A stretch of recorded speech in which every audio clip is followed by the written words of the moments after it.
Hello friends, this is Kathy with Scrappy Squirrels. Welcome back to our Journaling Through Lent series. I'm so glad that you're here with us today. If this is your first time watching one of our videos, I would encourage you to go back and check out the previous videos in this series so you don't miss anything. And if you are enjoying our video series, please go to our YouTube channel at Scrappy Squirrels and like and subscribe. And we're going to go ahead and get started. As you see, I've got our pretty little junk journal that we've been working on. I've got her tied up with her pretty sash. You can see how thick it's getting. And I actually made a realization as I was looking at it that if you remember a few pages back, I had said that we were going to have to double up on our journaling spaces because we were running out of pages. So when we made this cool little fold-out page, I actually left room to journal for 2 days at that point. And then I did the same thing when we made our waterfall page. Now I've got all of this loose. So I actually, when I went back to actually catch up on my journaling, I realized that I had kind of gotten ahead of ourselves. So today, instead of doing another page, I was going to show you guys a really cool little accessory that you can make for your junk journal. Because if you're like me and you are doubling up on some of your pages, you may not need to make another page today. If not, then that's fine too. You can always just go back to one of the previous techniques or mix and match them. Do whatever you like on your journal. But we have gotten to day 27. You remember this cute little page that Tina and I made with you guys yesterday. So what we're going to do today is to work on a tassel for our journal. I love making tassels, and I just wanted to show you an example of one that I had previously made. So this is just simply an assortment of ribbons, threads, yarn, string, twine, whatever you have handy, and you can make it as fancy or as plain as you want. With this one, I've put quite a bit of beads on it. So I've simply just taken some of the twine and tied different types of beads to the end. I've got a little cute little duck on the end, and then I used a vintage button to kind of finish it up. And this one is simply held together with a bulb pin. So this one's pretty small. Some things that you might do with a tassel like this, you could use a little bulldog clip like this. You could clip it to the clip and then put it on the front of your journal. You can also use it to go on a tag or a bookmark. So we could take it and put it on a bookmark like this. And then we could slide that right back into our journal and just have it hanging out. You can also permanently affix them to your journals, so you kind of get an idea of what that would look like. Some people will permanently add a fixture on the outside. So it's just really up to you how you use them, but I do think they're a lot of fun. They add a lot of texture and interest to a journal. So I wanted to make one today with you all. So I'm going to pull out some of the materials that I had gathered, and we will just kind of go through this process together.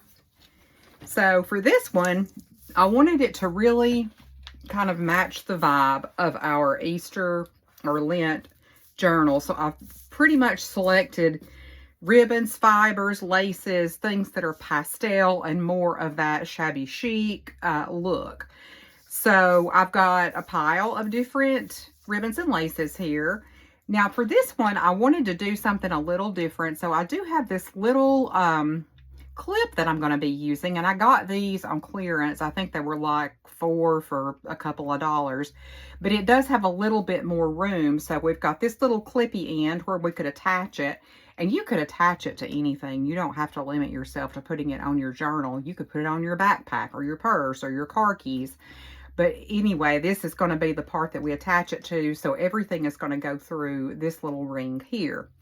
Now, the one thing that you do have to make sure of is that you can get all of your fibers through your ring. So as you can see, I've got quite a bit here. So we're just going to start adding them in and just see what happens. So as you can see, I've got different widths. I've got some that are very skinny. I've got some that are a little bit wider. You just want to make sure that it's not something that is super thick or super bulky unless you've got a really wide ring to work with. So I've got some ribbon that's got some detailing on the side. I'm going to go ahead and pull these through. And we just kind of want to get it centered, and we can trim it up later if we want to. It doesn't have to be perfect right now. And then let's see, I love this fiber. This is one that I think I found it at Goodwill. It's like a knitting yarn, but it's so fuzzy, it's so fluffy. I love it. So that's always fun to incorporate some different textures. I've got this little bit of trim. It's like a tiny pom-pom trim. I think that one's a lot of fun. And then I've got some seam binding, which is, this seam binding has been crinkled up. So it's got that really neat texture. So I'm liking all of those items. I think so far we're doing good as far as having space. All right. So that's got like 6 different items in it. I usually like to have at least 10 just to give it some interest, but you can do whatever feels best for you. I've got some rickrack trim. I've got some baker's twine, and I've got some really pretty pink gingham ribbon. Usually when you find the skinny ribbons, they're solid, so it's fun to put in a pattern when you can. So we're going to thread that through. And that's got us up to 9. And then we've still got a few more things. Wonder if we can get this all in here. So I've got a couple more lace, not lace, a couple more ribbons. I've got this piece of cording, which I'm going to put in. This works really well if you're wanting to add beads or charms or something like that. And then I've got a little bit more lace. I'm going to try this really skinny strip. This is actually just a strip of lace that I cut off of an old blouse I got at Goodwill. I just really thought it was pretty, and so I just have been cutting it up and using bits and pieces off of it. So you don't have to go out and like buy lace or buy anything that's expensive. Okay, come on. It's getting a little tight up here, so we're going to have to coax these ribbons through. All right, let's go through now. So you see how pretty and chunky and full of body she's looking. Now, this part is important. When you go to secure it, it is important the type of material that you tie it with, because you want it to have a really firm and secure hold. So what I like to do is to use a waxed thread. And this is one that I was going to use today. And you just, it's hard to show this on video. This is one of those things that you almost need like 3 hands. But basically, you're just going to tie a knot very tightly. See if I can show you guys. And I'll probably have to do some of this off camera. And you're just going to keep wrapping it around this bit as tight as you can until you're satisfied with it, and it should look something like this. And then once you've got it nice and tight, you're going to make a knot there. And then we can talk about how you can dress it up further. I am going to hop off camera for just a moment while I get this nice and secured, and I will be right back so that we can finish making our tassel. Okay guys, I am back, and I have got our tassel all nice and secured, and now we're going to decide what to finish her off with. Now you don't have to do this. I like to add this little finishing step. It is completely optional. But I like to take a button or a charm or something unique and just tie it around the top part. So I have a couple of options. I have some buttons. These 2 are actually vintage buttons from my mom's collection. I was thinking that pink would look really pretty, or this mother of pearl. And then this one is not vintage, but it's got a little birdhouse on it. I don't know. Now that I'm looking at that, I don't really feel like it goes with the vibe. I feel like it's a little bit too dark. So I'm going to put that one to the side. So I did use the pink one on the other charm I had made, or the other tassel. So maybe we'll just try this just for something different. And I am going to come back with that really skinny waxed thread because you just get such a good secure knot with that. Now, depending on what I was tying on, I might use a shorter piece of ribbon or baker's twine. But for the purposes of this, I think I do want to come back in and use some more of this waxed thread. I love the waxed thread. So as I'm tying this on, I do want to talk about the journaling prompt for today, which was a prayer for someone in need. So that it will be something that you can just write in your journal, either a prayer or it might, and someone in need could be you, or it could be a loved one. Or if you are struggling to think of something to write, you can also just find one of the verses that we have talked about that maybe you feel like relates to that prompt. All right, so I'm just making sure she's good and secured, and I'm just going to put one more knot in there. Since I've got a little bit of length left on this wax thread, I think I am going to use that to attach some beads. So I pulled an assortment of different beads from my stash, and so we're just going to play around and see what we've got. These are wanting to roll all over my desk. I really like these little flower beads. I think they're so cute, and they'll work well with this super skinny wax thread. So I'm going to go ahead and start with one of those. And let's go with this striped round bead. And then we will finish it off with another flower. I always do sets of 3. I don't know why I do that, but it just seems to be the way it works out. So I'm going to tie a knot, and because this thread is so super skinny, I'm going to make a big knot. So I'm going to have to, you know, go over it a couple of times to make sure it stays in place. And then once we've got that, and I'm confident that it's not going to fall off, then I'll come in and I'll make another knot up at the top. I just feel like it's easier to do it this way than to make this knot initially, because if you make this knot initially, it doesn't give you a whole lot of room to tie that knot on the bottom, and sometimes that can be difficult. So we've got that. So that's a cute little addition. And then we've got some more thread over here, not quite as much, but let's see, what could we put over here? I like this little heart bead. So I may just put one of those, I think, just to mix it up.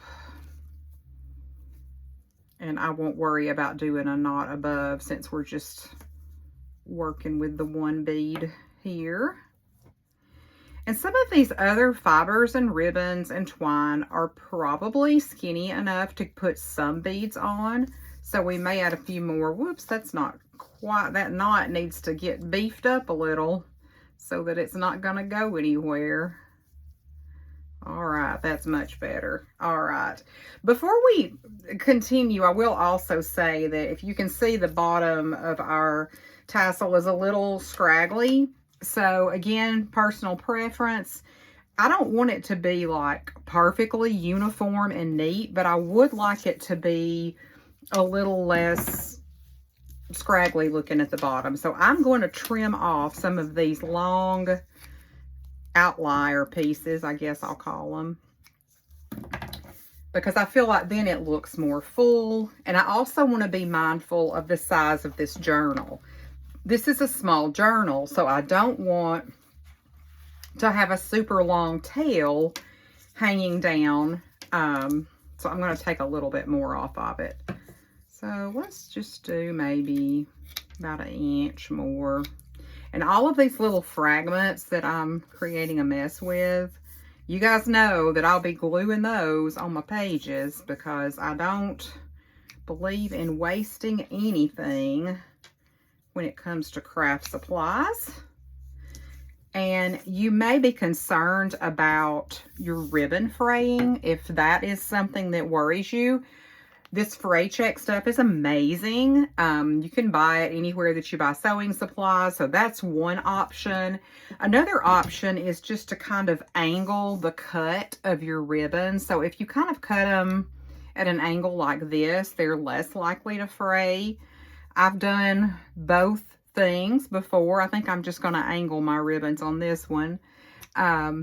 But those are just some little tips and tricks, you know, so that you don't have it coming unraveled. Sometimes it's kind of cool if some of it comes unraveled, like your baker's twine. But again, personal preference.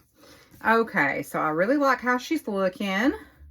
Let's see if we can add a few more beads. I've got these really pretty glass blue beads with a pink flower in the middle. So I really wanted to use some of them.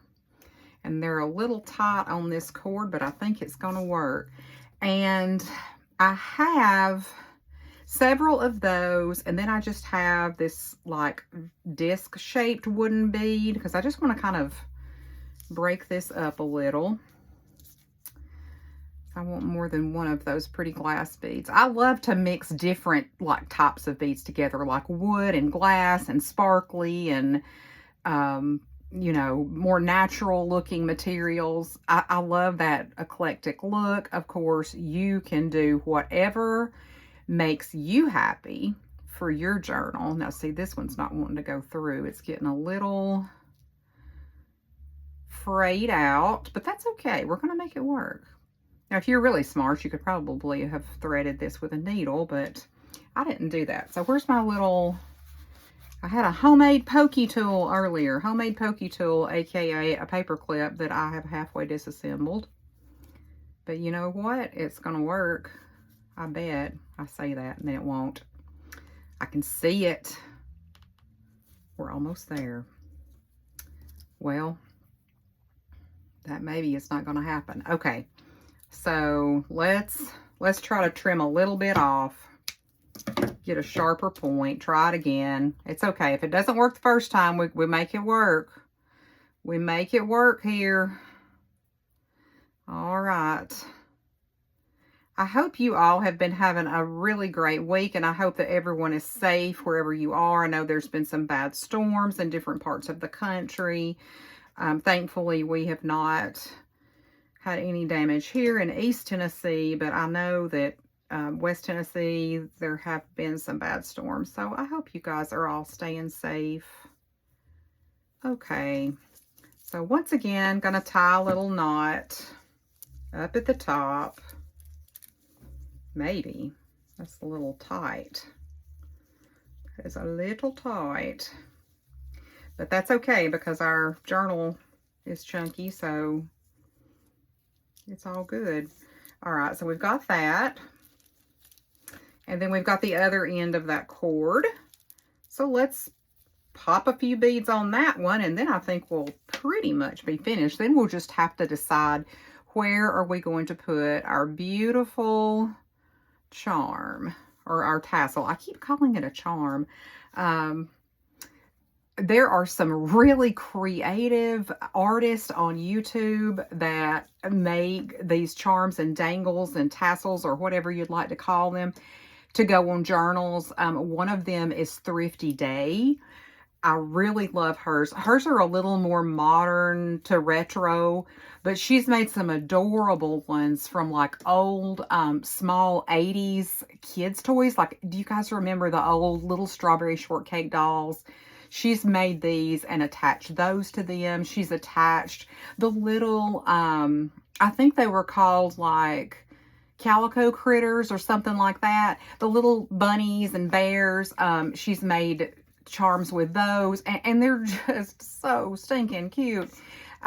So she kind of inspires me to try to come up with something cute. Mine are not that unique, but I would love to try to make one, you know, in the future that's more of the retro, you know, look.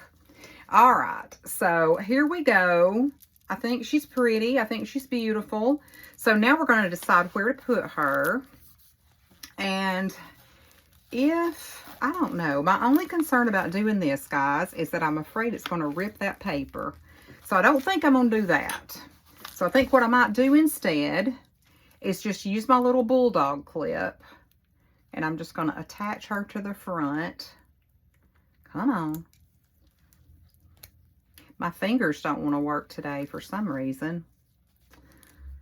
Like I said, this is one of those things that can require 3 hands. Okay, there we go. Now, I can just simply clip this. I could clip it to the front of my journal, or I could clip it to the back. But you can see it just dresses her up a little. It's just like a little jewelry. So that is it for today's video, and I thank you all for joining me. I cannot wait to share something else with you tomorrow.